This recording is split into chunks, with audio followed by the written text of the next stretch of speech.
ऊपर वाले फ्लोर पर एक ऐसा कपल रहने आया जो हर वक्त एक दूसरे में घुसा रहता है। भाई साहब, हर आधी रात को वो दोनों ऐसी आवाजें निकालते हैं कि मेरी नींद का कबाड़ा हो जाता है। तंग आकर मैंने उसकी बीवी को ही पटाना शुरू कर दिया। अब हमारा सीन ऐसा चल रहा है कि एक दिन मैंने उससे पूछा, अरे हमारे चक्कर के बारे में तुम्हारे पति देव को कुछ पता तो नहीं चलाना? और बस इसके बाद तो उसका पति पूरी तरह से पागल हो गया। पूरी कहानी शुरू होती है करीब आधे महीने पहले, जब हमारे ऊपर वाले फ्लैट यानी 6वीं मंजिल पर एक बड़ी खूबसूरत सी पड़ोसन रहने आई। हालांकि मैंने उन्हें सामने से नहीं देखा था, लेकिन मुझे इतना पक्का पता था कि उनका और उनके पति का प्यार एकदम 7वें आसमान पर है। अब आप सोचेंगे मुझे कैसे पता चला? अरे भाई, साफ साफ सुनाई देता था। हर आधी रात को वो दोनों कुछ ऐसा काम शुरू कर देते थे जो बंद कमरों में ही अच्छा लगता है। मैं जिस किराए के मकान में रहता हूँ उसकी दीवारें इतनी पतली है कि पूछो मत। साउंड प्रूफिंग के नाम पर मजाक है। वो मैडम जब अपना काम निपटाकर बाथरूम में सुसु करने जाती थी तो उसकी आवाज भी मेरे कानों में एकदम साफ आती थी। और सबसे बड़ी मुसीबत तो ये थी कि वो पड़ोसन चिल्लाते वक्त इतनी ओवर एक्टिंग करती थी, इतनी अजीब आवाजें निकालती थी कि लगता था जैसे कोई सुबह सुबह का मुर्गा बांग दे रहा हो। उनकी आवाज में इतनी ताकत थी कि वो सीधे छत को चीरती हुई नीचे आ जाती थी। उस दिन मैं रात के 1:30 बजे ऑफिस का काम खत्म करके घर लौटा था। बिना मुंह हाथ धोए मैं सीधा बिस्तर पर ढह गया। अभी आंखें बंद किए 10 मिनट भी नहीं हुए होंगे कि ऊपर की छत से हलचल शुरू हो गई। पहले तो चर चर करके बेड के हिलने की आवाज आई। मैंने चिढ़कर करवट बदली और कंबल को कान पर लपेट लिया। मन ही मन खुद को तसल्ली दी कि चलो नया जोड़ा है, नए घर में आए हैं, अभी नया जोश है, थोड़े दिन में शांत हो जाएंगे, बर्दाश्त कर लेता हूँ। लेकिन भाई साहब, मैं सिर्फ उम्र में ही छोटा नहीं था, अक्ल का भी कच्चा था। ऊपर बेड की चूं-चूं और तेज होती गई, उसकी रफ्तार बढ़ती गई और फिर अचानक छत की दरारों से छनकर एक ऐसी आवाज मेरे कानों में घुसी कि मेरे रोंगटे खड़े हो गए। अब उस आवाज को मैं क्या नाम दूं? आजकल इंटरनेट पर जिसे क्यूट बनने की नाकाम कोशिश कहते हैं ना, वैसी अपनी 30 साल की भारी आवाज को जबरदस्ती दबाकर 18 साल की बच्ची जैसी बनाने की कोशिश कर रही थी वो। हर एक चीख में 18 मोड़ थे और अजीब सा कंपन था। पर दिक्कत ये थी कि वो उसे संभाल नहीं पा रही थी और जैसे ही बात हद से आगे बढ़ती उनकी आवाज सीधे फट जाती थी। वो आवाज फटने का नजारा ऐसा था जैसे रात के 3 बजे गांव के मोड़ पर कोई देसी मुर्गा अचानक चिल्लाने लगे। ऐसी तीखी आवाज जो सीधे सोते हुए इंसान का कलेजा चीर कर उसे हवा में उड़ा दे। मैं झटके से बिस्तर पर उठकर बैठ गया। मैं एकदम सन्न था। मेरी उम्र 26 साल हो चुकी है। मैंने बिल्लियों का रोना सुना है, मुर्गों की बांग सुनी है, पड़ोस के बच्चों का आधी रात को रोना भी झेला है, पर कोई इस काम को करते हुए मुर्गे की तरह चिल्ला सकता है, और वो भी 3D सराउंड साउंड इफेक्ट के साथ। ये मैंने पहली बार देखा था। वो आवाज ऐसी थी ही नहीं जिसे आप कंबल में मुंह छुपाकर दबा सके। मैंने हार मानकर वो वाले ईयर प्लग्स निकाले जो कारखानों में मजदूर शोर से बचने के लिए लगाते हैं। दावा किया गया था कि ये 90% शोर रोक देते हैं। मैंने दोनों कानों में उन्हें ठूस कर भर लिया। हालत ये थी कि मुझे खुद के सांस लेने की आवाज भी नहीं आ रही थी। पर अफसोस, सब बेकार। वो बनावटी नखरे वाली और मुर्गे जैसी फटी आवाज जैसे GPS लगाकर आई थी। ईयर प्लग्स के कोनों से रास्ता बनाकर सीधे मेरे कान के पर्दे से टकराई और मेरे दिमाग में डीजे की तरह बजने लगी। हद तो तब हो गई जब उनका ये कार्यक्रम पूरे 40 मिनट तक चलता रहा। मैं बिस्तर पर घुटने पकड़कर बैठा रहा और 40 मिनट तक उस बेड की चरचर और मुर्गे जैसी बांग सुनता रहा। जब ऊपर सब शांत हुआ तो मुझे लगा कि चलो अब ये डरावना सपना खत्म हुआ। लेकिन मैं फिर गलत था। मुश्किल से 30 सेकंड बीते होंगे कि मुझे ऊपर चप्पल घिसटने की आवाज आई। फिर बाथरूम का दरवाजा खुला, कमोड की सीट उठने की आवाज आई और उसके बाद पानी के तेज धार से गिरने की ऐसी साफ आवाज आई कि पानी कम है या ज्यादा ये भी मैं अंदाजा लगा सकता था। सुसु करने के बाद फ्लश चलाने की आवाज, सिंक में हाथ धोने की आवाज, यहाँ तक कि हैंड क्रीम लगाकर उसकी डिब्बी का ढक्कन बंद करने की आवाज भी पाइप के रास्ते मेरे बाथरूम से होती हुई सीधे मेरे कानों में गूंज रही थी। जब ऊपर का माहौल पूरी तरह शांत हुआ तब तक सुबह के 3 बज चुके थे। मैं आंखें फाड़े छत को देख रहा था और मेरे दिमाग में बस वही मुर्गे की आवाज और पानी गिरने का शोर घूम रहा था। सुबह होने को आई तब जाकर कहीं मेरी आंख लगी और मैं बमुश्किल 2 घंटे सो पाया। अगले दिन जब मैं ऑफिस गया तो मेरी आंखों के नीचे काले घेरे थे, जैसे मैं कोई पांडा हूँ। ऐसा लग रहा था कि किसी ने मेरी आत्मा ही निचोड़ ली हो। सुबह की मीटिंग में जब हमारे बॉस कंपनी के टारगेट और KPI पर भाषण दे रहे थे, मैं कुर्सी पर बैठे बैठे ही सो गया और तगड़े खर्राटे मार दिए। पूरे डिपार्टमेंट के लोग मुझे घूरने लगे। बॉस का चेहरा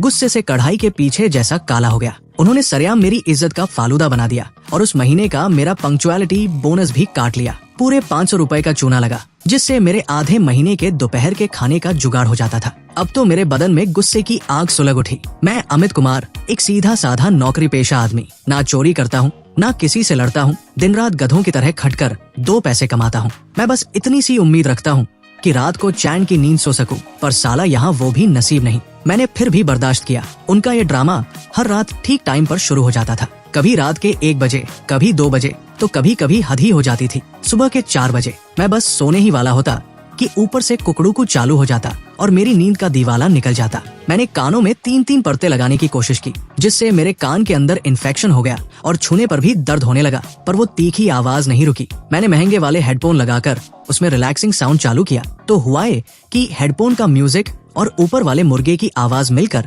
एक नया ही रिमिक्स बन गए। आंख बंद करते ही ऐसा लगता था मानो मैं किसी पोल्ट्री फार्म में लेटा हूँ और चारों तरफ मुर्गों की पौछ खड़ी है। मैंने सोचा कि चलो जब तक ये सोएंगे नहीं, मैं भी जागता हूँ। पर भाई, उन दोनों की एनर्जी तो ओलंपिक्स लेवल की थी। कभी कभी तो सुबह के 5 बजा देते थे। उसके बाद मेरे सोने का टाइम ही नहीं बचता था। बस मुंह धो और ऑफिस भागो। आधा महीना बीतते बीतते मेरी शक्ल भूतों जैसी हो गई। मेरा वजन 4 किलो कम हो गया। आंखें ऐसी सूज गई जैसे किसी ने घूंसे मारे हों।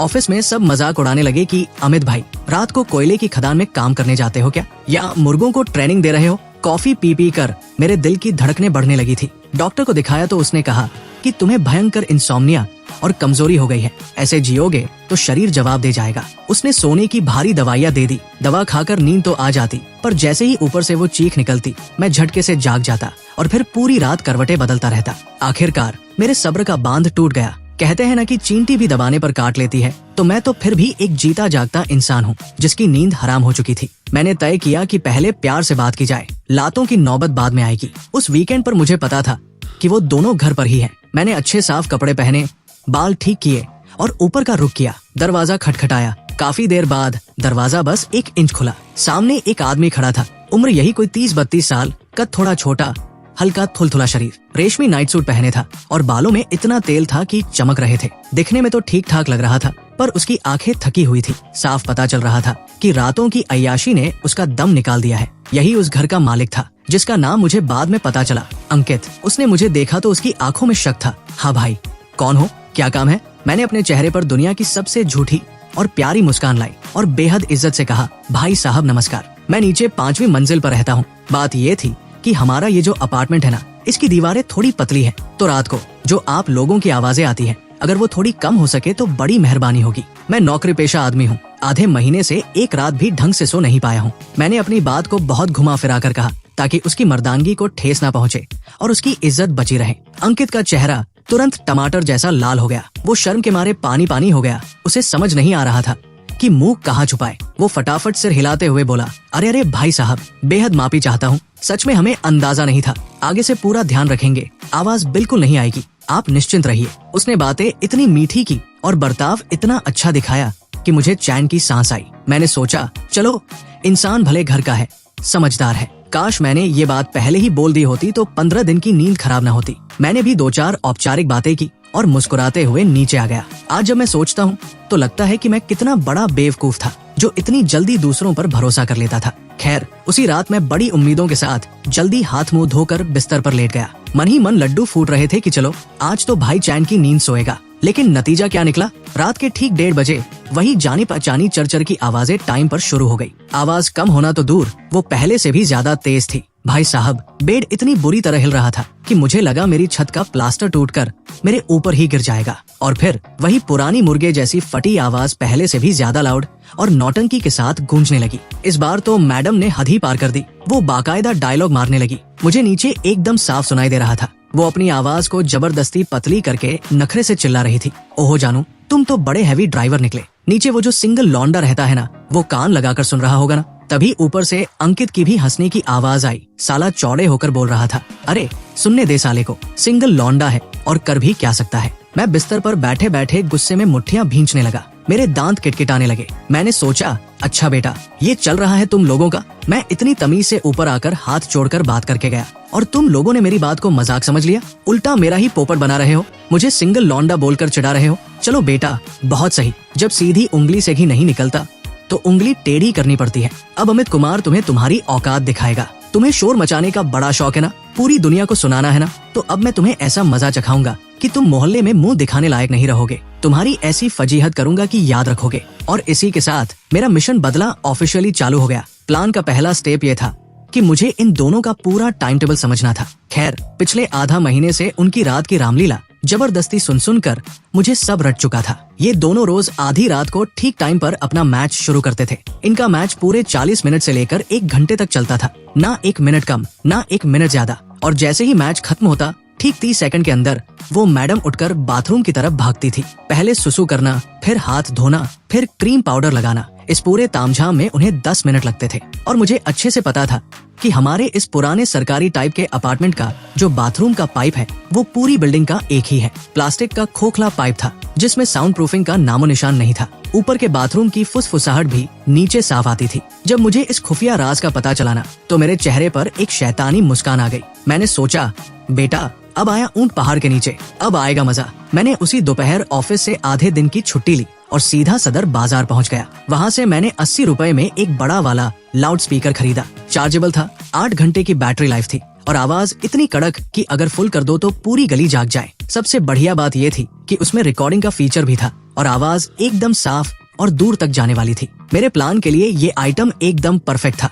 घर आकर मैंने सेटिंग बिठाई। मैंने प्लास्टिक वाली रस्सियों से उस लाउड स्पीकर को बाथरूम के मेन पाइप पर कसकर बांध दिया। उसका मुंह सीधे ऊपर जाने वाले पाइप की तरफ था। फिर मैंने अपने फोन में रेडियो जॉकी वाले स्टाइल में एकदम कड़क और शुद्ध हिंदी में एक ऑडियो रिकॉर्ड किया। रिकॉर्डिंग सुनकर मैं खुद अपनी पीठ थपथपाने लगा। अब सारा सेटअप रेडी था, बस रात के खलनायकों के आने का इंतजार था। उस रात मैं अपनी छोटी सी प्लास्टिक वाली स्टूल लेकर बाथरूम में ही जम गया। हाथ में लाउड स्पीकर का रिमोट था और आंखें छत पर टिकी थी, जैसे कोई शिकारी शिकार के घात में बैठा हो। रात के ठीक 1:23 पर ऊपर बेड की चूंचू शुरू हुई। 1:58 पर सन्नाटा छा गया। मैंने मन ही मन उल्टी गिनती शुरू की, 3, 2, 1। और भाई साहब, जैसे ही मैंने 1 बोला, ऊपर चप्पल घिसटने की आवाज आई। चटपट चटपट। मैडम सीधे बाथरूम की तरफ आई। दरवाजा खुला, कमोड की सीट उठी और जैसे ही पानी गिरने की छरछर आवाज आई, मैंने तुरंत रिमोट का बटन दबा दिया। पलक झपकते ही मेरी वो कड़क रेडियो जॉकी वाली आवाज उस पाइप के रास्ते बिजली की रफ्तार से 6वीं मंजिल के बाथरूम में घुसी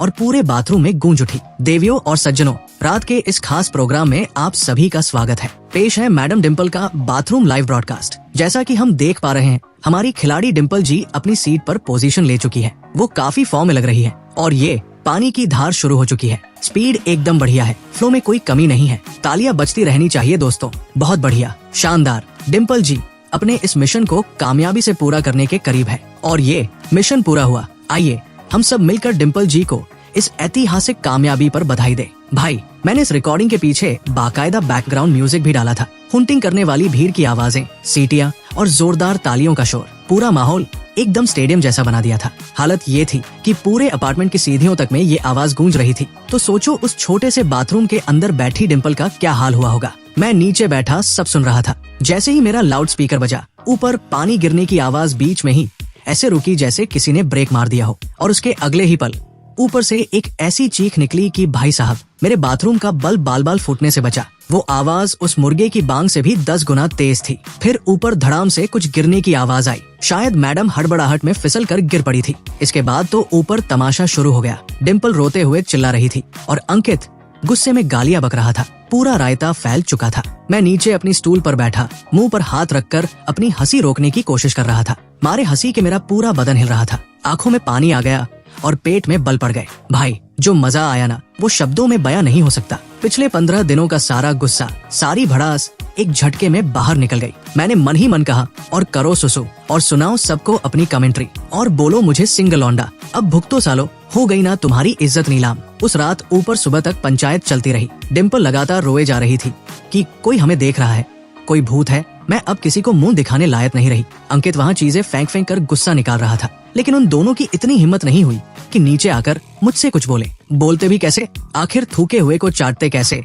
बदनामी तो उन्हीं की हो रही थी। मैंने आराम से लाउड स्पीकर बंद किया, बिस्तर पर लेटा और ऊपर की रोने धोने की आवाजें सुनते सुनते 10 मिनट में खर्राटे मारने लगा। पूरे आधे महीने बाद मैं पहली बार घोड़े बेचकर सोया था। सुबह के सीधे 8 बजे जब अलार्म बजा, तब मेरी नींद खुली। एकदम फ्रेश, शरीर में भरपूर एनर्जी। ऐसा लग रहा था जैसे साक्षात गंगा नहा कर आया हूँ। ऑफिस जाने के लिए मेरे कदम हवा में उड़ रहे थे। जब मैं ऑफिस पहुंचा तो कलीग्स मुझे देखकर चौंक गए। बोले, अरे अमित भाई, आज क्या फेशियल वेशियल करवा के आए हो क्या? डार्क सर्कल्स गायब है, चेहरा एकदम ग्लो कर रहा है। मैं बस मंद मंद मुस्कुराया और चुप रहा। अब उन्हें क्या पता कि ये बदले का ग्लो है, इसे कहते हैं असली थेरेपी। मुझे लगा कि भाई, इतना तगड़ा झटका खाने के बाद तो वो दोनों सुधर ही जाएंगे और शरीफों की तरह रहेंगे। लेकिन साला, मैं उनकी ढिठाई का अंदाजा नहीं लगा पाया था। 2 दिन तो शांति रही, लेकिन तीसरे दिन भाई साहब फिर वही नौटंकी चालू। पर इस बार उन्होंने थोड़ी चालाकी दिखाई। काम निपटाने के बाद डिम्पल डर के मारे बाथरूम नहीं गई। बेचारी सुबह होने तक अपनी सुसु दबाकर बैठी रही,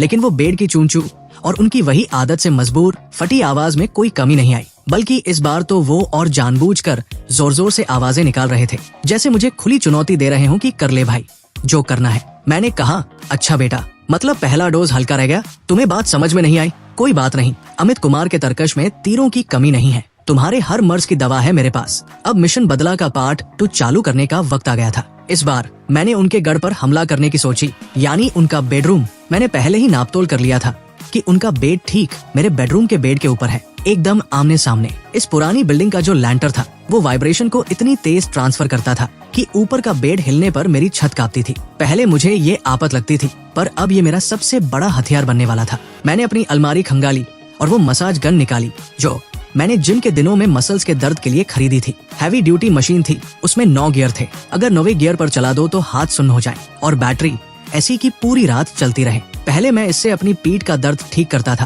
पर अब इससे मैं ऊपर वाले कपल को एक ऐसा वाइब्रेशन का झटका देने वाला था जो वो जिंदगी भर नहीं भूलेंगे। उस रात जैसे ही ऊपर हलचल शुरू हुई, मैं तुरंत एक्शन में आ गया। मैंने मसाज गन निकाली, सीधे छत से सटाई, ठीक उसी जगह जहां उनका बेड था, और बटन दबाकर सीधे 9वें गियर पर डाल दिया। घुर घुर घुर की एक भयंकर वाइब्रेशन की आवाज छत के रास्ते सीधे ऊपर पहुंची। पूरी छत उस मशीन के साथ कांपने लगी। मैंने उनकी रफ्तार के साथ अपनी मशीन की सेटिंग बिठाई। जब ऊपर से स्पीड बढ़ती तो मैं मसाज गन का गियर और तेज कर देता। जब वो धीरे होते तो मैं गियर को थोड़ा धीमा कर देता। मैं उनकी पूरी रफ्तार के साथ अपनी मशीन को मैच करवा रहा था। जुगलबंदी एकदम परफेक्ट थी, एक एक सेकंड का तालमेल था। मैंने मन ही मन कहा, तुम्हें बेड हिलाने का बड़ा शौक है ना? चलो अब अमित कुमार तुम्हें अपनी तरफ से थोड़ा बूस्ट देगा ताकि तुम्हारी गाड़ी और तेज भागे। भाई साहब, इसका जो असर हुआ ना, वो मेरी उम्मीद से भी कहीं गुना तगड़ा निकला। शुरुआत में तो ऊपर वालों की रफ्तार ठीक ठाक थी, लेकिन मुश्किल से 2 मिनट बीते होंगे कि उनका पूरा सिस्टम बिगड़ गया। ऊपर वाले बेड की चूं चूं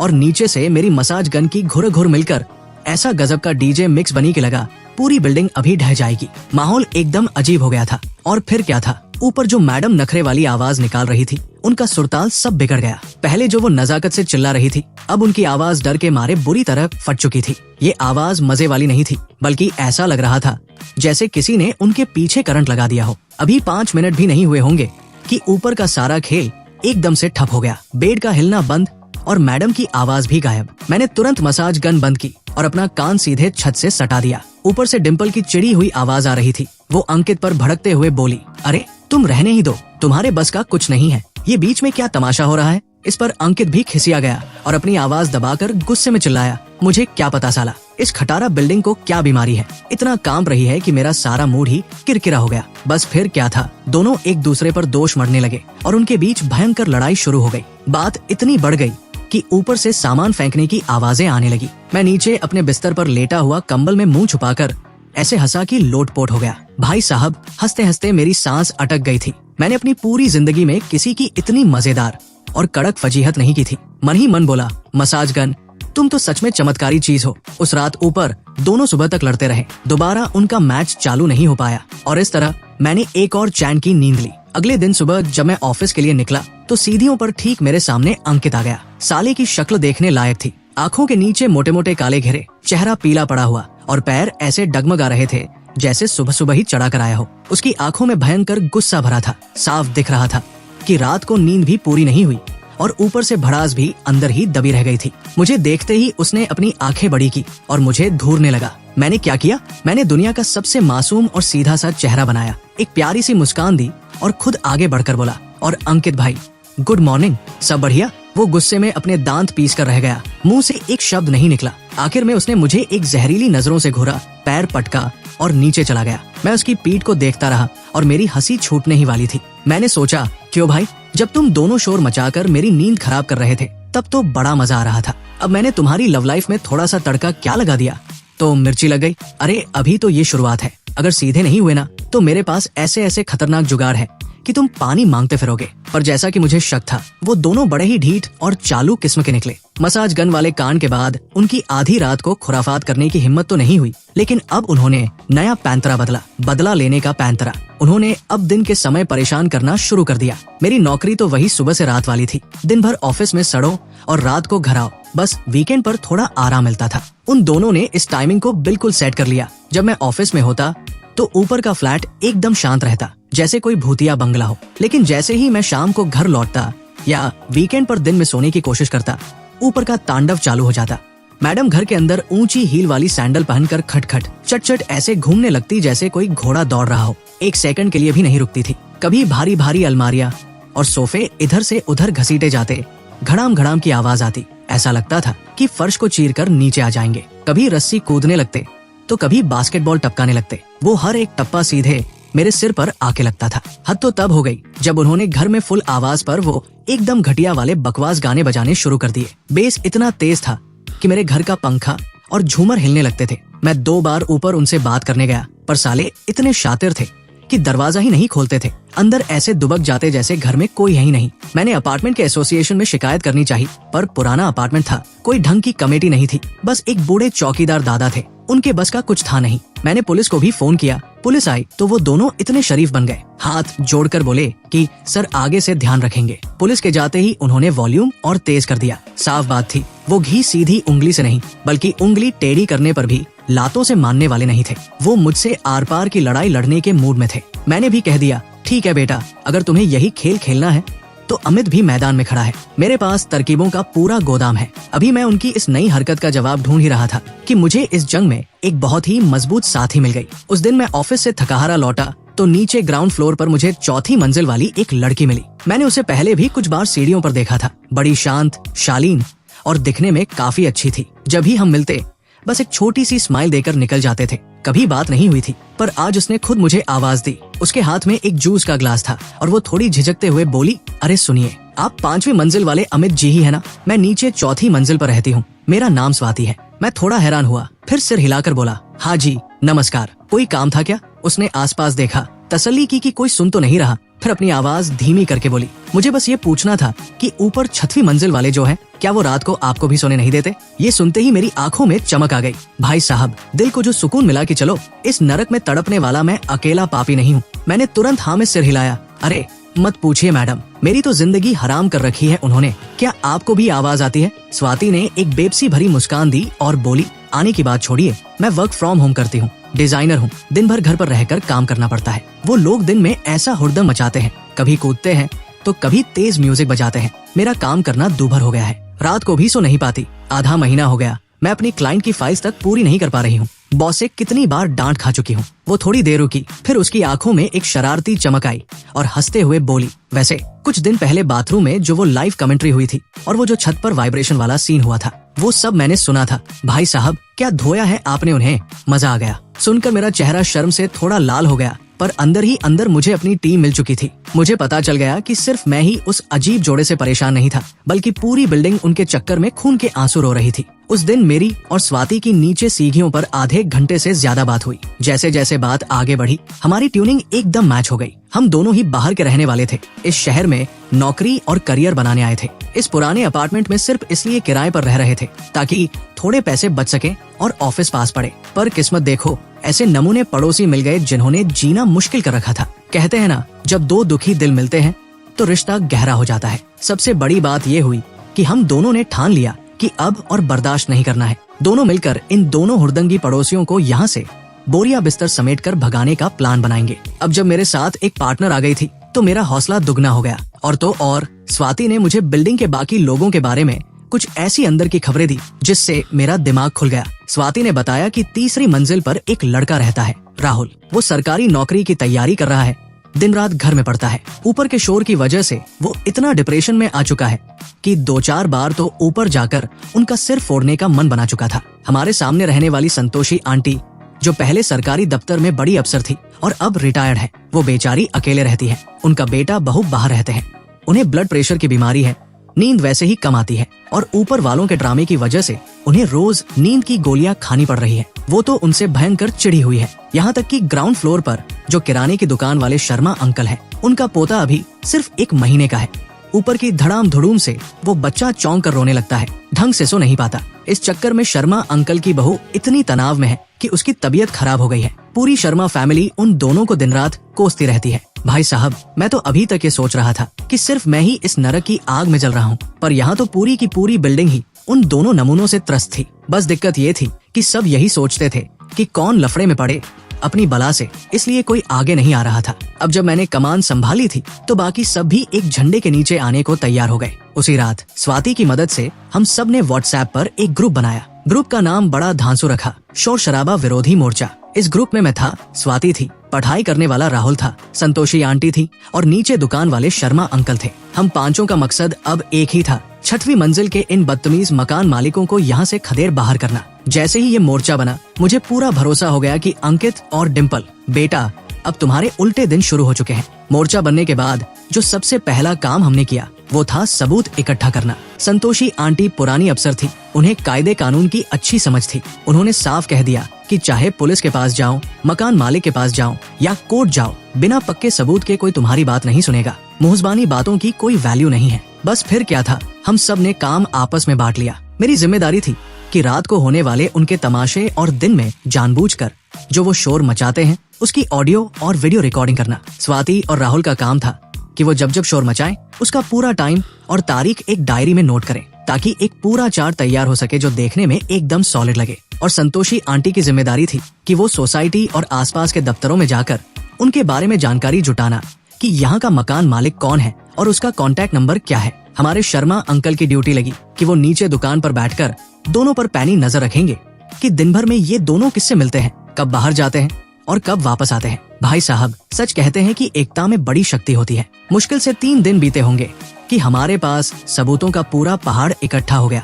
और साथ ही हाथ लगा एक ऐसा भयंकर राज, एक ऐसा कच्चा चिट्ठा कि अगर वो सामने आ जाए तो वो दोनों समाज में मुंह दिखाने लायक नहीं रहेंगे और इसी वक्त बोरिया बिस्तर समेटकर यहाँ से दफा हो जाएंगे। सबसे पहले संतोषी आंटी ने अपनी जान पहचान लगाकर मकान की पूरी कुंडली निकाल ली। पता चला कि उस फ्लैट की मालकिन 70 साल की एक बुजुर्ग दादी है, कमला देवी। उनका बेटा विदेश में रहता है, इसलिए फ्लैट सालों से खाली पड़ा था। पिछले महीने ही उन्होंने एक ब्रोकर के जरिए उसे किराए पर दिया था। और सबसे मजेदार बात जानते हैं क्या? किराए पर मकान अंकित ने नहीं बल्कि उस नौटंकी बीवी डिम्पल ने लिया था। संतोषी आंटी ने विदेश में रह रही कमला दादी का व्हाट्सएप नंबर भी निकाल लिया, जिन्हें यहाँ की इस गंदगी के बारे में ABCD भी नहीं पता था। इसके बाद शर्मा अंकल ने जो खुफिया जानकारी दी उसे सुनकर तो हम पांचों के होश उड़ गए। शर्मा अंकल तो गेट पर ही दुकान खोलकर बैठते हैं, उनकी नजरों से भला कौन बच सकता है। उन्होंने बताया कि ये जो अंकित है ना, ये यहाँ पर परमानेंट रहता ही नहीं है। वो साला चोरों की तरह सिर्फ आधी रात को आता है और सुबह सूरज निकलने से पहले ही दुम दबाकर भाग जाता है। इतना ही नहीं, शर्मा अंकल ने उसे कई बार एक काले रंग की बड़ी SUV कार में देखा था। उस कार में एक दूसरी महिला और करीब 5-6 साल का एक छोटा बच्चा भी बैठा होता था। वो बच्चा अंकित को पापा कहता था और वो महिला उसे जी सुनते हो कहकर बुलाती थी। शर्मा अंकल ने सबूत के तौर पर अपने फोन से कुछ तस्वीरें भी खींच ली थी। फोटो में साफ दिख रहा था कि अंकित उस बच्चे का हाथ पकड़े उस महिला के आगे पीछे पूंछ हिलाता हुआ घूम रहा है। कहा वो अपनी असली बीवी के सामने सीधा साधा गाय बना हुआ था और कहा ऊपर फ्लैट में आकर चिकना घड़ा बनकर घूमता था। दोनों में जमीन आसमान का फर्क था। हम पांचों मिलकर वो फोटो देख रहे थे और हमारा दिमाग सन्न था। भाई साहब, मतलब सारा माजरा अब साफ हो चुका था। वो दोनों कोई पति पत्नी नहीं थे। अंकित तो पहले से ही बाल बच्चेदार शादीशुदा आदमी था और ये डिम्पल उसकी प्रेमिका थी। उन्होंने ये घर रहने के लिए नहीं बल्कि अपनी अवैध रासलीला रचाने के लिए एक गुप्त अड्डा बना रखा था। वो दोनों पूरी बिल्डिंग को बेवकूफ बना रहे थे। मेरा दिमाग भन्ना गया और अब मुझे सारी कड़ियां जुड़ती हुई दिखी।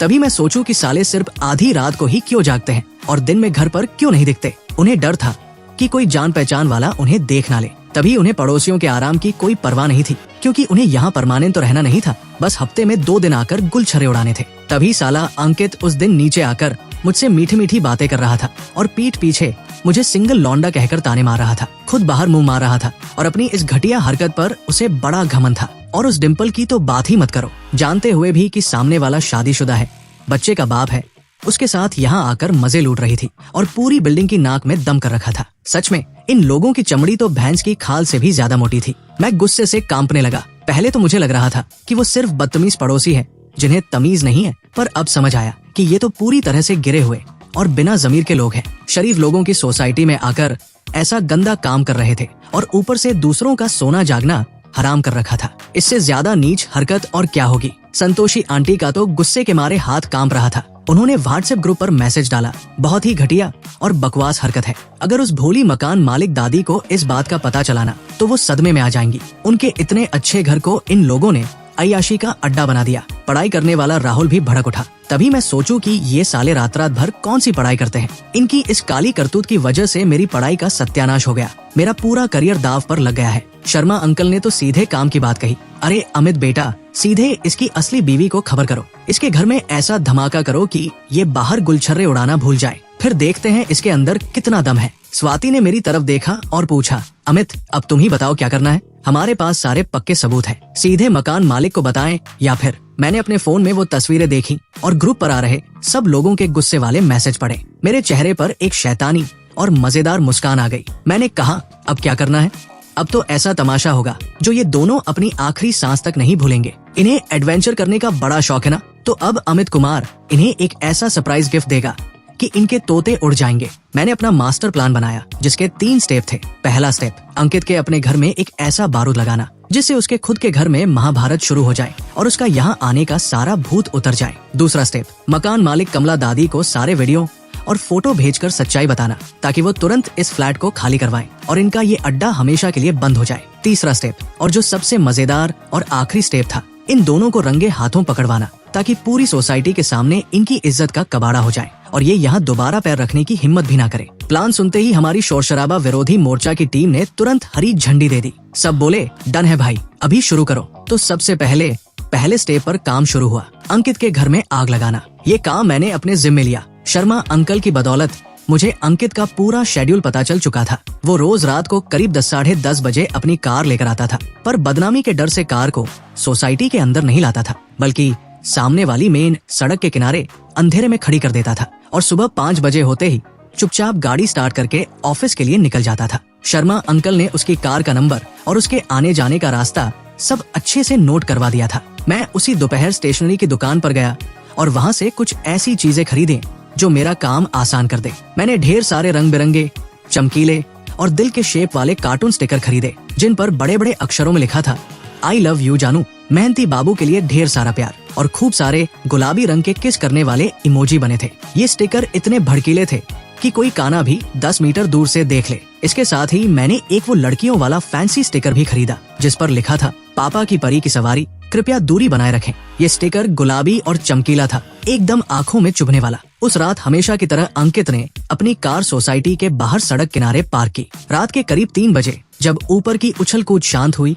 तो मैं और शर्मा अंकल दबे पाव बिल्डिंग से बाहर निकले। शर्मा अंकल कोने में खड़े होकर पहरा दे रहे थे कि कोई आ ना जाए और मैं अपने काम में जुट गया। मैं बिल्ली की तरह दबे पाव अंकित की कार के पास पहुंचा, स्टिकर निकाले और फुर्ती से उसकी कार के पीछे वाले शीशे पर और बगल वाले दरवाजे पर वो आई लव यू जानू और मेहनती बाबू वाले स्टिकर्स की पूरी लड़ी चिपका दी। यहाँ तक कि कार के साइड मिरर पर भी मैंने 2 छोटे छोटे लाल दिल चिपका दिए और वो जो पापा की परी वाला चमकीला स्टिकर था ना, उसे तो मैंने सीधे ड्राइवर की सीट के ठीक सामने वाले फ्रंट शीशे पर चिपका दिया ताकि जैसे ही वो गाड़ी में बैठे सबसे पहले उसकी नजर उसी पर पड़े। काम खत्म करके मैं 2 कदम पीछे हटा और कार का नजारा देखा। भाई साहब क्या गजब लग रही थी। एक बढ़िया भले घर की काले रंग की मर्दाना SUV कार को मैंने चमकीला गुलाबी और लड़कियों वाला खिलौना बना दिया था। देखकर ही हंसी छूट जाए। मैं और शर्मा अंकल अपनी हंसी को रोकते रोकते किसी तरह वापस अपने कमरों में भागे और सुबह के ड्रामे का इंतजार करने लगे। अगली सुबह जैसे ही हल्की सी धूप निकली, अंकित हमेशा की तरह चोरों की तरह मुंह छुपाकर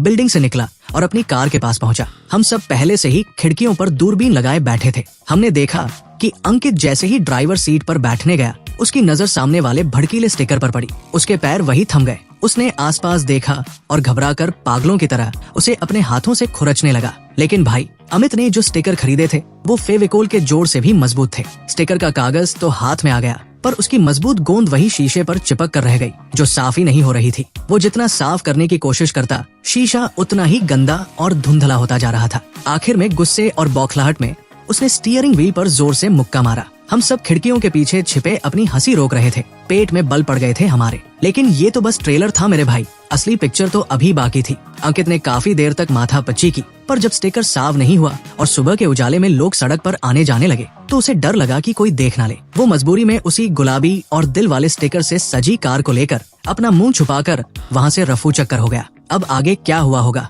ये तो कोई बच्चा भी अंदाजा लगा सकता है। जब वो साला उस कार को लेकर अपनी असली बीवी के सामने पहुंचा होगा और कार पर आई लव यू जानू के गोंद के दाग और वो पापा की परी का आधा फटा स्टिकर दिखा होगा तो उसके घर में क्या भूचाल आया होगा। उसका चेहरा तो कोयले से भी ज्यादा काला पड़ गया होगा। हमें व्हाट्सएप ग्रुप पर राहुल ने मैसेज किया कि सुबह जाते वक्त वो हड़बड़ाहट में गेट के बैरियर से टकराते कतराते बचा था। हम सब ग्रुप पर मैसेज देख देख कर लोटपोट हो रहे थे। भाई जो सुकून मिला ना वो स्वर्ग जैसा था। मैंने मन ही मन कहा और करो अय्याशी और उड़ाओ पड़ोसियों की नींद। ये तो बस एक छोटा सा ट्रेलर है बेटा, अभी तुम्हें अंदाजा नहीं है कि तुमने किस मोर्चे से पंगा ले लिया है। शोर शराबे से परेशान और रातों की नींद गवा चुके सीधे साधे नौकरी पेशा लोगों से। और भाई साहब हमारा ये तीर बिल्कुल निशाने पर जाकर लगा। उस दिन के बाद से अंकित की ऐसी सिट्टी पिट्टी गुम हुई कि वो लगातार एक हफ्ते तक डिम्पल के उस फ्लैट पर शक्ल दिखाने भी नहीं आया। पूरे 7 दिन तक हमारी सोसाइटी में ऐसी शांति रही जैसे किसी मंदिर में आ गए हों। आखिरकार हम सबको वो दिन देखना नसीब हुआ जब बिना किसी ईयर प्लग के,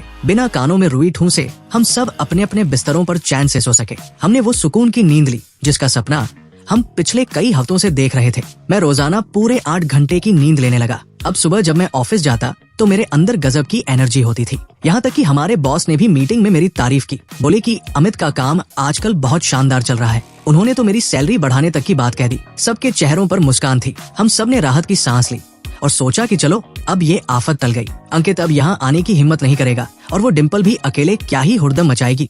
थोड़े दिन में खुद ही फ्लैट खाली करके चली जाएगी। लेकिन भाई साहब हम उन दोनों के ढिठाई और बेशर्मी को बहुत कम आंक रहे थे। ठीक 1 हफ्ते बाद अंकित फिर टपक पड़ा और इस बार तो वो पहले से भी ज्यादा तैश में आया था। पता नहीं साले ने अपनी असली बीवी को क्या पट्टी पढ़ाई थी, पर वो यहाँ वापस आ चुका था और शायद घर पर बीवी से तगड़ी डांट खाकर आया था। इसलिए अंदर का सारा गुस्सा और भड़ास निकालने के लिए उसने डिम्पल के साथ मिलकर पहले से भी ज्यादा गदर मचाना शुरू कर दिया। डिम्पल के हौसले तो 7वें आसमान पर थे। उसे लग रहा था कि अंकित उसके प्यार में इतना पागल है कि अपनी बीवी को भी ठेंगा दिखाकर उसके पास आ गया। उसे लगने लगा कि वो जल्द ही अंकित की असली बीवी बनने वाली है। वो जानबूझकर अपनी अजीबोगरीब ड्रेसें बालकनी में सुखाने लगी और कॉलोनी की औरतों को देखकर मुंह बनाने लगी। गली में खड़े होकर चिल्लाने लगी कि कुछ जलने वाले लोग मेरे पीछे पड़े हैं। किसी ने जानबूझकर मेरे आदमी की कार पर स्टिकर लगाए थे। मतलब साफ था इन दोनों को कोई पछतावा नहीं था, उल्टा वो अब हमसे दुश्मनी पाल चुके थे। मैंने कहा चलो बेटा बहुत सही, जब तुम्हें इज्जत रास नहीं आ रही है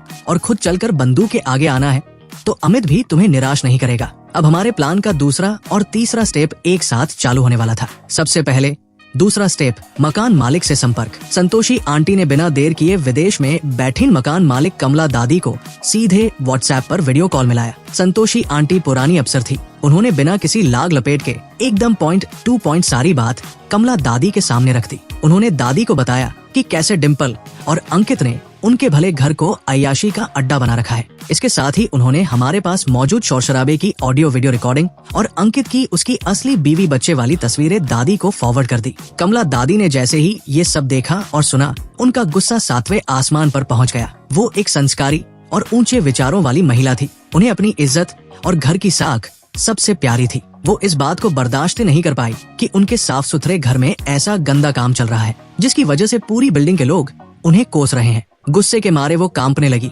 उनके मुंह से शब्द नहीं निकल रहे थे। उन्होंने उसी वक्त वीडियो कॉल पर ही फैसला सुना दिया। ये मकान अब 1 मिनट के लिए भी उनके पास नहीं रहेगा। उन्होंने तुरंत प्रॉपर्टी डीलर को फोन घुमाया और लीज एग्रीमेंट रद्द करने का नोटिस भिजवा दिया। उन्होंने साफ कह दिया कि डिम्पल को 3 दिन के अंदर सारा बोरिया बिस्तर समेटकर बाहर निकलना होगा, नहीं तो वो फ्लैट का ताला तोड़वा कर उसका सारा सामान सड़क पर फेंकवा देंगी। और हाँ, दादी ने ये भी साफ कर दिया कि बदतमीजी और कायदे तोड़ने की वजह से सिक्योरिटी का 1 भी रुपया वापस नहीं मिलेगा। ग्रुप पर जब ये खबर आई तो हम सब ने तालियां बजा दी। उनका अड्डा उजड़ चुका था। अब देखते हैं ये साले कहाँ जाकर मुंह मारते हैं। लेकिन हम सब जानते थे कि ये सजा अभी कम है। इन दोनों की खाल इतनी मोटी थी कि ये यहाँ से निकलकर किसी दूसरी सोसाइटी में जाकर दूसरों का जीना हराम करने लगते। जब तक इन्हें ऐसा सबक न मिले जो सीधा इनके दिमाग पर चोट करे, तब तक ये सुधरने वाले नहीं थे। इन्हें समाज के सामने नंगा करना जरूरी था। और इसी के साथ तीसरे स्टेप यानी महाधमाका रंगे हाथों पकड़वाने के लाइव ड्रामे की तैयारी शुरू हो गई।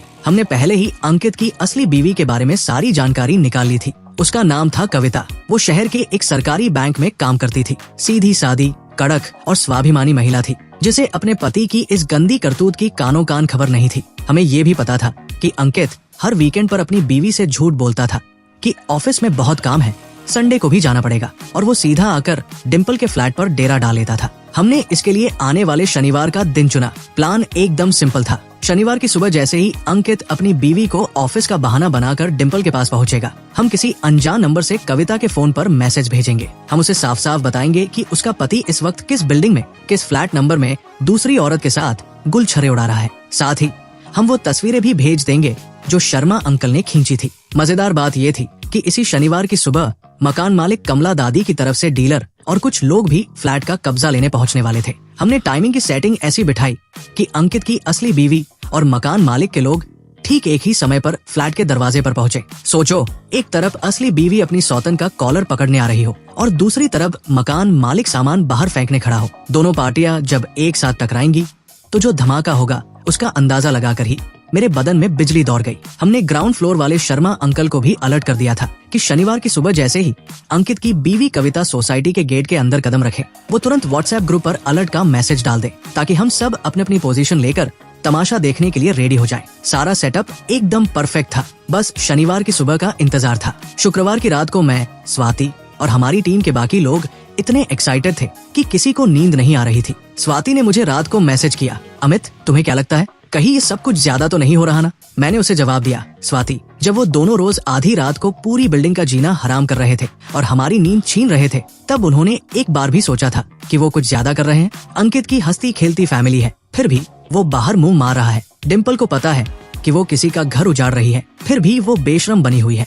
जब वो गलत करते वक्त नहीं झिझके तो हम अपना हक मांगते वक्त क्यों सोचें? स्वाति ने अंगूठा दिखाने वाला इमोजी भेजा और बोली, तुम बिल्कुल ठीक कह रहे हो अमित, ऐसे लोगों को सबक मिलना ही चाहिए, वरना इन्हें कभी समझ नहीं आएगा कि ये दूसरों के लिए कितनी बड़ी आफत है। मैंने लिखा, बिल्कुल निश्चिंत रहो, हम कोई गैरकानूनी काम नहीं कर रहे हैं, बस जो सच है उसे सामने ला रहे हैं। गलती उनकी है, हमारी नहीं। आखिरकार शनिवार का वो ऐतिहासिक दिन आ ही गया। सुबह के ठीक 8 बजे ऊपर के फ्लैट से हलचल की आवाज आई। अंकित आ चुका था। शर्मा अंकल ने तुरंत ग्रुप पर मैसेज टपकाया, काली कार आ गई है, अंकित ऊपर जा चुका है। संतोषी आंटी का मैसेज आया, मुझे खबर मिल गई है, डीलर और कमला देवी के भाई रास्ते में हैं, आधे घंटे में पहुंच जाएंगे। राहुल ने लिखा, मैंने पॉपकॉर्न और कोल्ड ड्रिंक का जुगाड़ कर लिया है, बस भाभी जी के आने की देरी है। स्वाति ने पूछा, अमित मैंने कविता के लिए मैसेज और फोटो रेडी रखे हैं, सेंड बटन कब दबाना है?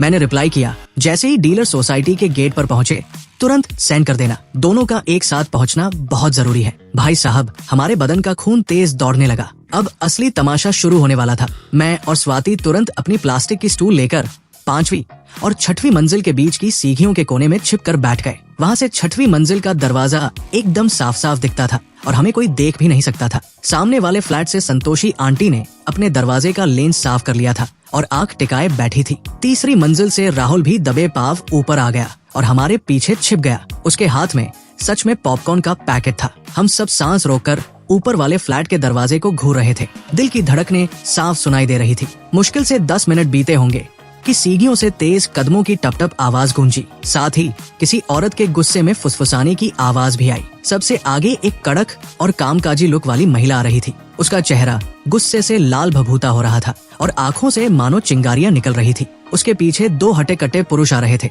जो साफ साफ उसके भाई या मायके वाले लग रहे थे। दोनों का चेहरा देखकर ही लग रहा था कि आज किसी की हड्डी पसली एक होने वाली है। बिना किसी शक के ये अंकित की असली बीवी कविता ही थी और उनके ठीक पीछे पीछे प्रॉपर्टी डीलर और मकान मालिक कमला दादी के 2 रिश्तेदार भी आ रहे थे। उनके हाथों में किराए के कागजात थे और उनके चेहरे पर भी भयंकर गुस्सा था। दोनों पार्टियां एक साथ 6वीं मंजिल के उस बंद दरवाजे के सामने आकर रुक गई और दोनों पार्टियां एक दूसरे के बिल्कुल आमने सामने आ गई। हम सब सीढ़ियों के कोने में दुबक गए। भाई साहब, हमारी नसें एकदम तन गई। एक्साइटमेंट का लेवल इतना था कि राहुल के हाथ में रखे पॉपकॉर्न धरे के धरे रह गए। किसी का खाने पर ध्यान ही नहीं था। लो भाई, आ गया वो ऐतिहासिक पल। कविता ने दरवाजे के सामने पहुंचते ही आप देखा न ताव सीधे अपने हाथ उठाए और धड़ाधड़ धड़ाधड़ दरवाजा पीटना शुरू कर दिया। वो इतनी तेज हाथ मार रही थी कि पूरी बिल्डिंग में उसकी गूंज सुनाई दे रही थी। मुश्किल से 2-4 बार दरवाजा खटखटाया होगा कि अंदर से कुंडी खुली। सामने मैडम डिम्पल खड़ी थी, बदन पर वही नूडल स्ट्रैप वाली नाइटी, बाल बिखरे हुए और चेहरे पर वही सुबह सुबह की सुस्ती और खुमारी। दरवाजे पर इतने सारे लोगों की भीड़ देखकर उसकी सिट्टी पिट्टी गुम हो गई। उसे कुछ समझ नहीं आ रहा था तो उसने अपनी वही नखरे वाली आवाज में पूछा, अरे आप लोग कौन हैं? यहाँ क्या काम है? मेरा दरवाजा इस तरह क्यों पीट रहे हो? उसकी ये बात खत्म भी नहीं हुई थी कि कविता की नजर सीधे डिम्पल की उस नाइटी पर और उसकी गर्दन पर बने दागों पर पड़ गई। कविता की आंखें गुस्से से एकदम अंगारा बन गई। उसने बिना एक पल गवाए अपना हाथ हवा में लहराया और चटाक से डिम्पल के गाल पर एक ऐसा जोरदार तमाचा जड़ा कि भाई साहब उसकी गूंज नीचे ग्राउंड फ्लोर तक गई होगी। कविता शेरनी की तरह दहाड़ी, पूछती है कौन हूँ मैं? तेरे उस अंकित की असली बीवी हूँ मैं, बेशरम बदचलन औरत, मेरे पति पर डोरे डालती है। आज मैं तेरा ये घमंड और ये नखरे यही धूल में न मिला दूं तो मेरा नाम भी कविता नहीं। कविता भी भाई साहब एकदम झांसी की रानी निकली। एक थप्पड़ रसीद करते ही वो सीधे घर के अंदर घुस गई और उसके पीछे पीछे उसके दोनों भाई भी लाठियों की तरह तने हुए अंदर बढ़ गए। डिम्पल तो उस एक थप्पड़ से ही चकरा गई थी, पर जैसे ही उसे होश आया वो भी चिल्लाती हुई कविता से भिड़ गई। अब फ्लैट के अंदर जो कोहराम मचा वो देखने लायक था। चीख पुकार, गालियों की बौछार, बर्तनों के टूटने की आवाज और सामान के पटके जाने का शोर एक साथ गूंजने लगा। हम सीढ़ियों पर बैठे बैठे एक दूसरे का मुंह देख रहे थे और हंसना मुस्कुराना भूल चुके थे। बाप रे बाप, ये तमाशा तो हमारी उम्मीद से भी 10 गुना ज्यादा मसालेदार था। तभी मकान मालिक कमला दादी के भाई और प्रॉपर्टी डीलर भी उस अखाड़े के अंदर दाखिल हुए। घर की हालत देखकर डीलर का सिर घूम गया। उसने अपनी पूरी ताकत से चिल्लाकर कहा, बंद करो ये तमाशा, सब के सब अभी रुक जाओ। ये कोई नौटंकी का मंच नहीं है, कमला जी का घर है। डिम्पल मैडम, आपका लीज एग्रीमेंट इसी वक्त रद्द किया जाता है। अभी के अभी अपना सारा तंबू समेटो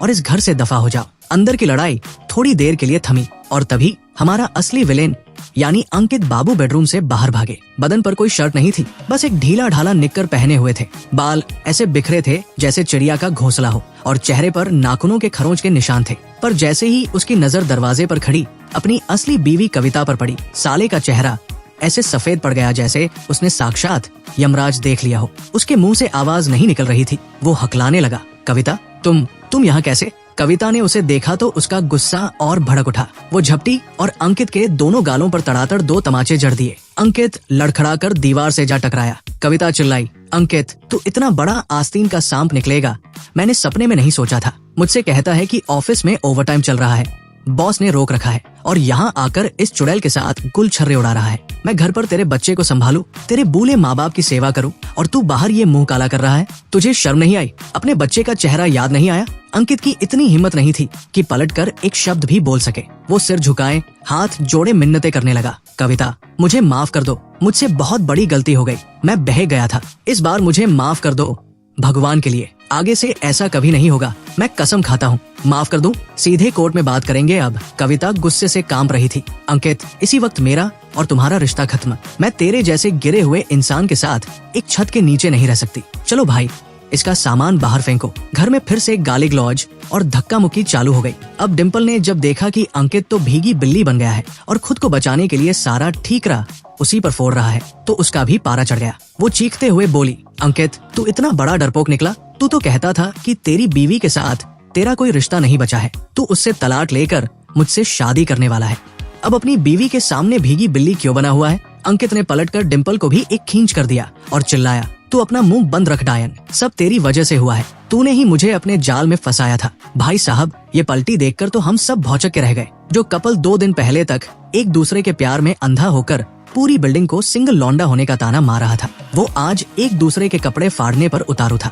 एक दूसरे पर दोष मढ़ रहे थे, मानो कह रहे हो कि तूने फंसाया, नहीं तूने फंसाया। इसे कहते हैं कुत्ते की मौत मरना। हम सीढ़ियों के कोने में बैठे इस लाइव वेब सीरीज का मजा ले रहे थे। कहानी में ट्विस्ट अभी बाकी था मेरे दोस्त। तभी सीढ़ियों से एक तीसरा ही लड़का हांफता हुआ ऊपर आया। उसके एक हाथ में महंगा लेडीज पर्स था और दूसरे हाथ में लाल गुलाब के फूलों का गुलदस्ता। वो जैसे ही फ्लैट के दरवाजे पर पहुंचा और अंदर का ये कुरुक्षेत्र देखा, उसके पैर थम गए। उसने अंदर बिखरे हुए सामान और रोती हुई डिम्पल को देखा और बड़ी मासूमियत से पूछा, डिम्पल ये सब क्या हो रहा है और ये लोग कौन है? अब हम सब की आंखें फटी की फटी रह गई। साला, ये नया कैरेक्टर कहाँ से आ गया? जैसे ही डिम्पल की नजर उस लड़के पर पड़ी, उसका चेहरा पीले से बिल्कुल नीला पड़ गया। हम सब तुरंत माजरा समझ गए। भाई साहब, मतलब खेल बहुत बड़ा था। डिम्पल सिर्फ अंकित के भरोसे नहीं बैठी थी, उसने बैकअप में एक और बकरा फंसा रखा था, जो आज संडे मनाने फूलों का गुलदस्ता लेकर आया था। अब तो रायता पूरी तरह फैल चुका था। अंकित ने उस नए लड़के को देखा, फिर डिम्पल को देखा। उसकी आंखें गुस्से से बाहर आने को हो गई। वो चिल्लाया, डिम्पल, ये साला कौन है? मुझे अभी बता, ये कौन है? वो नया लड़का भी अब तक सारा सीन समझ चुका था। उसने नाइटी में खड़ी डिम्पल को देखा, अंकित के निक्कर को देखा और समझ गया कि उसका कितना बड़ा पोपट बन चुका है। उसका चेहरा गुस्से से काला पड़ गया। उसने वो महंगा पर्स और फूलों का गुलदस्ता सीधे जमीन पर पटका और डिम्पल पर चिल्लाया, डिम्पल, तूने मुझसे झूठ बोला। तू कहती थी कि तू सिंगल है, अकेली रहती है, तो ये तेरा अकेलापन चल रहा है यहाँ। थू है तेरी शक्ल पर। अब नजारा देखिए भाई साहब, एक तरफ गुस्से से पागल असली बीवी, दूसरी तरफ बेनकाब हो चुका धोखेबाज पति, तीसरी तरफ छोटी बीवी बनने का सपना देखने वाली रोती हुई प्रेमिका, और चौथी तरफ उसका वो नया आशिक। गालियों की बौछार, रोने की आवाजें, थप्पड़ों की गूंज और सामान टूटने का शोर मिलकर ऐसा तगड़ा हंगामा बना कि पूरी बिल्डिंग के लोग अपने अपने घरों से बाहर निकल आए। सीढ़ियां और गैलरी लोगों से खचाखच भर गई। सब लोग मजे ले लेकर अंदर का तमाशा देख रहे थे, उंगलियां उठा रहे थे और थूथू कर रहे थे। अंकित और डिम्पल की जिंदगी की सबसे बड़ी फजीहत हो चुकी थी। पूरी कॉलोनी के सामने उनकी वो काली करतूत ऐसी खुली कि उनकी इज्जत का कबाड़ा हो गया। लाज शर्म सब दाव पर लग गई। हम सब सीढ़ियों के कोने में बैठे बैठे इस नजारे को देख रहे थे और हमारे दिल को जो ठंडक मिल रही थी वो मैं शब्दों में बता ही नहीं सकता। पिछले 20 दिनों का सारा दर्द, वो बिना सोए कटी रातें, बॉस की गालियां, सबका हिसाब एक झटके में बराबर हो गया था। आखिरकार ये महासंग्राम तब शांत हुआ जब किसी पड़ोसी ने पुलिस को फोन कर दिया। पुलिस आई और दोनों पार्टियों को, अंकित, कविता, डिम्पल और उसके उस नए आशिक को अपनी गाड़ी में लादकर थाने ले गई। अंकित का तो पूरा घर ही तबाह हो गया। कविता ने थाने में ही साफ कह दिया कि वो तलाक की अर्जी डालेगी और उसे कोर्ट में ऐसा घसीटेगी कि वो पाई पाई के लिए मोहताज हो जाएगा। डिम्पल को मकान मालिक ने धक्के देकर निकाल ही दिया था। सिक्योरिटी के पैसे भी डूब गए और दोनों मर्दों ने उसे लात मार दी। सो अलग पूरी कॉलोनी में उसकी थूथू हो गई। कमला दादी ने भी पुलिस में शिकायत कर दी कि इन लोगों ने उनका घर तोड़ा है, इसलिए वो इन पर केस करके पूरा हर्जाना वसूलेंगी। और वो जो नया आशिक आया था ना, वो तो थाने के बाहर से ही ऐसा भागा कि उसने डिम्पल का नंबर ही ब्लॉक कर दिया। मतलब साफ है भाई साहब, पाप का घड़ा जब भरता है तो ऐसे ही फूटता है। किसी का भी अंत अच्छा नहीं हुआ। हमारी बिल्डिंग में अब फिर से वही पुरानी शांति और सुकून वापस आ चुका है। अब ना तो रात को किसी मुर्गे जैसी फटी आवाज सुनाई देती है, ना ही वो बेड की चूंचू का शोर होता है। दिन के समय ना कोई हील पहनकर घोड़े की तरह दौड़ता है और ना ही वो बकवास भोजपुरी डीजे गाने बजते हैं। अब जब रात होती है तो चारों तरफ एकदम सन्नाटा होता है। खिड़की से ठंडी हवा आती है और नीचे मैदान से झिंगुरों की आवाज सुनाई देती है। मैं अब मजे से बिना किसी ईयर प्लग के घोड़े बेचकर सोता हूँ। सुबह जब ऑफिस जाता हूँ तो चेहरा एकदम फ्रेश रहता है और बॉस की डांट खाने का डर भी खत्म हो चुका है। पूरी बिल्डिंग के लोगों के चेहरों पर अब हमेशा रौनक रहती है। सब लोग जब भी सीढ़ियों पर मिलते हैं मुस्कुराकर बात करते हैं। अब हमारी आपस की ट्यूनिंग पहले से कहीं ज्यादा मजबूत हो गई है। सब पड़ोसी मुझसे कहते हैं, अमित बेटा, मान गए तुम्हें, तुम्हारी वजह से ही उन 2 आफतों से पूरी बिल्डिंग को छुटकारा मिला है। मैं हमेशा की तरह मुस्कुराकर हाथ जोड़ लेता हूँ और कहता हूँ, अरे आंटी, ये अकेले मेरे बस का कहा था, ये तो हमारे पूरे मोर्चे की जीत है। हालांकि सच कहूँ तो अंदर ही अंदर मुझे गर्व भी हो रहा था। आखिरकार मिशन बदला को मैंने इतनी सफाई और समझदारी से जो अंजाम दिया था। वैसे तो कहानी यहीं पर खत्म हो जानी चाहिए थी, पर इसका एक छोटा सा बड़ा प्यारा सा हिस्सा और बाकी है। इस पूरे ड्रामे के चक्कर में मेरी और स्वाति की जान पहचान बहुत ज्यादा बढ़ गई थी। हम दोनों ही बाहर के रहने वाले थे, इस शहर में स्ट्रगल कर रहे थे, तो हमारे पास बात करने के लिए ढेरों टॉपिक थे। और फिर इस शोर शराबा विरोधी जंग में हम दोनों एक साथ कंधे से कंधा मिलाकर लड़े थे, तो हमारी दोस्ती अब सुख दुख के साथी वाली हो चुकी थी। अब सीन ये था कि स्वाति अक्सर सुबह मेरे लिए अपने हाथों से बना नाश्ता लेकर आती थी और जब कभी वो ऑफिस में काम के चक्कर में लेट हो जाती तो मैं अपनी बाइक लेकर उसकी कंपनी के नीचे पहुंच जाता और उसे घर छोड़ता। जब भी डिजाइन बनाते वक्त उसका दिमाग काम नहीं करता तो मैं उसके साथ घंटों बातें करता और उल्टे सीधे आइडियाज देकर उसका मूड ठीक करता। और जब मुझे ऑफिस में कोई टेंशन होती तो वो बड़ी शांति से मेरी सारी बकवास सुनती और मेरा हौसला बढ़ाती। बस फिर क्या था, ऐसी जुगलबंदी में प्यार होना ही था और हम दोनों चुपचाप एक दूसरे के दिल में उतर गए। रिश्ते में आने के बाद हम दोनों ने बैठकर बात की और फैसला किया कि यार अब ये फ्लैट बदल लेना चाहिए। माना कि इस पुराने अपार्टमेंट से हमारी यादें जुड़ी हैं, पर यहाँ की दीवारें इतनी पतली है कि साउंड प्रूफिंग के नाम पर मजाक है। हम दोनों नहीं चाहते थे कि अब हमारी वजह से नीचे का कोई पड़ोसी परेशान हो और हमारे दरवाजे पर आए। हमने एक बढ़िया सी नई सोसाइटी में फ्लैट ढूंढ लिया लिफ्ट वाला अपार्टमेंट था, दीवारें एकदम सॉलिड और साउंड प्रूफ थी और हमारे ऑफिस से भी पास था। किराया पुराना वाले घर से थोड़ा ज्यादा था, पर शांति और सुकून के आगे पैसा कुछ भी नहीं था। सामान शिफ्ट करने और घर को अच्छे से सेट करने में रात हो गई। रात को मैं और स्वाति अपने नए घर के मखमली और आरामदायक बेड पर लेटे हुए थे। खिड़की से बाहर शहर की खूबसूरत लाइट्स दिख रही थी। चारों तरफ एकदम सन्नाटा था, शोर का नामो निशान नहीं था। स्वाति ने अपना सिर मेरी छाती पर रखा और मुस्कुराते हुए बोली, वैसे अमित, सच कहूँ तो हमें ऊपर वाले उन दोनों नमूनों का शुक्रिया अदा करना चाहिए। अगर वो हुड़दंग नहीं मचाते तो हमारा मोर्चा नहीं बनता। हम दोनों कभी इस तरह करीब नहीं आते और ना ही आज एक साथ होते। मैंने मुस्कुराकर उसे और कसकर गले से लगा लिया और हाँ में सिर हिलाया। सच में यार, कौन सोच सकता था कि पतली दीवारों के शोर से शुरू हुई एक जंग मुझे मेरी जिंदगी का सबसे खूबसूरत तोहफा दे जाएगी।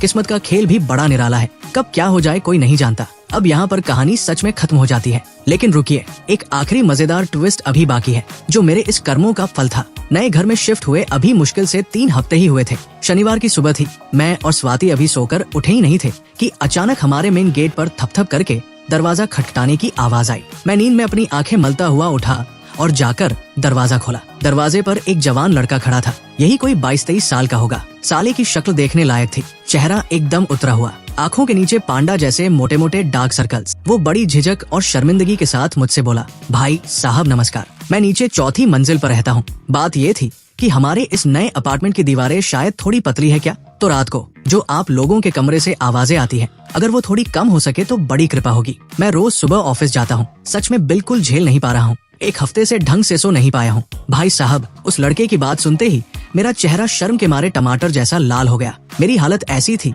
कि मानो जमीन फट जाए और मैं उसमें समा जाऊं। शर्म के मारे मेरे पैर की उंगलियां टेढ़ी होने लगी। मैं उस लड़के को देख रहा था और मुझे ठीक 1 महीना पुराना अपना ही चेहरा याद आ रहा था, जब मैं हाथ जोड़कर अंकित के दरवाजे पर खड़ा था। वाह रे ऊपर वाले, न्याय का पहिया इतनी तेज घूमेगा मैंने सोचा नहीं था। मैंने जो बदला ऊपर वाले पड़ोसियों से लिया था, वो इतनी जल्दी घूमकर एक नए रूप में मेरे ही सामने खड़ा हो गया था। मैं दरवाजे पर स्टैच्यू बनकर खड़ा रहा, दिमाग के घोड़े दौड़ रहे थे। तभी अचानक मेरे दिमाग में अंकित का वही पुराना डायलॉग गूंज उठा, अरे भाई साहब, बेहद माफी चाहता हूँ, हमें अंदाजा नहीं था। वो शब्द जैसे मेरे दिमाग में छप चुके थे, सो बिना सोचे समझे मेरे मुंह से भी वही बातें निकलने लगी। पर जब ये बातें अपने खुद के मुंह से निकलती है ना, तब पता चलता है कि अंदर से कितनी घबराहट और शर्म महसूस होती है। एक एक शब्द मुंह को जला रहा था। अरे भाई, छोटे भाई, सच में बेहद माफी चाहता हूँ, हमसे बहुत बड़ी भूल हो गई, हमें सच में अंदाजा नहीं था। I am really very sorry यार, आगे से हम पूरा ध्यान रखेंगे, एक भी आवाज नीचे नहीं आएगी। लड़का मेरा ऐसा रिएक्शन देखकर खुद हैरान रह गया।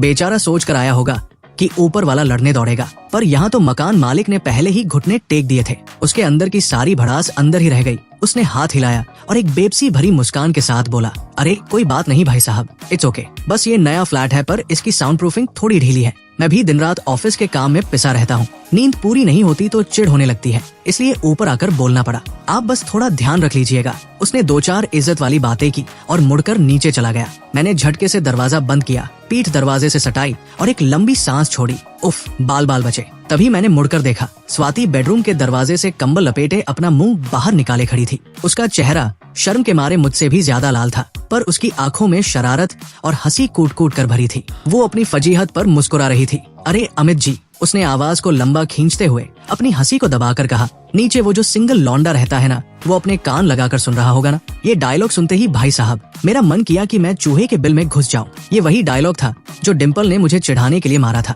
और आज स्वाति ने वही का वही तीर सीधे मेरे सीने पर दे मारा था। ये तो सरेआम इज्जत का फालूदा था। मैंने आव देखा न ताव सीधे उस पर झपट्टा मारा और उसे बिस्तर पर गिराकर गुदगुदी करने लगा। वो बिस्तर पर लोटपोट होकर हंसने लगी, चिल्लाई, अरे बाबा माफ कर दो, माफ कर दो। पर वैसे अमित, उस दिन तुम ऊपर जाकर कह रहे थे ना कि अंकित का दम निकल चुका है, रातों की अय्याशी ने उसे खोखला कर दिया है। आज तुम्हारी हालत देखकर भी मुझे कुछ वैसा ही लग रहा है। काफी देर तक हमारी ये तकियाड़ाई चलती रही, फिर हम दोनों थक हार कर बिस्तर पर सीधे लेट गए। हम छत को देख रहे थे और हम दोनों के दिमाग में बस एक ही बात चल रही थी, जैसा बोओगे वैसा काटोगे। जब हम पुराने घर में थे तो अंकित और डिम्पल को दिन रात कोसते थे कि कितने बदतमीज लोग हैं, कोई अक्ल नहीं है, दूसरों का चैन छीन रखा है। और आज देखो, नए घर में आते ही हम खुद वही बन गए जिससे हमें सबसे ज्यादा नफरत थी। मेरे अंदर एक अजीब सी कशमकश चल रही थी। मैंने अपनी छाती पर हाथ रखा और स्वाति से बड़े सीरियस होकर कहा, देख स्वाति, कुछ भी हो जाए हम उन दोनों बेशर्मों के रास्ते पर बिल्कुल नहीं चलेंगे।